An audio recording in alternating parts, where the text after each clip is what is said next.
তোমার মনে আছে, তুমি নামক ভুল মানুষের সাথে হঠাৎ একদিন পরিচয় হলো। শুরুটা ছিল পোস্টের রিয়েক্ট কমেন্ট, তারপর আস্তে আস্তে কথোপকথনের সূত্র ধরে ইনবক্স পর্যন্ত পৌঁছাই সম্পর্ক।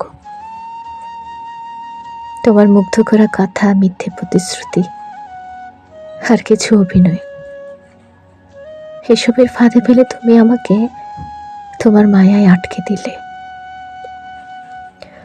আমি বারবার বলেছিলাম আমি ভাঙাচোরা মানুষ, নতুন করে আর জোড়া লাগার ইচ্ছে নেই, কিন্তু তুমি শুনলে না,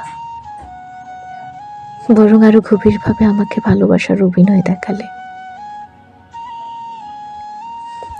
শেষমেশ তোমার মায়ার জালে জড়িয়ে গেলাম পুরোপুরি। আমার পাথরের মতো মনটারে আবার বরফের মতো গলাইয়া নিলা। আর যখন আমি তোমার প্রতি সবচেয়ে বেশি দুর্বল হয়ে পড়লাম, তোমার ভালোবাসাকে জীবনের অংশ বানিয়ে ফেললাম, তোমায় ঘিরেই চলতে শিখেছিলাম, ঠিক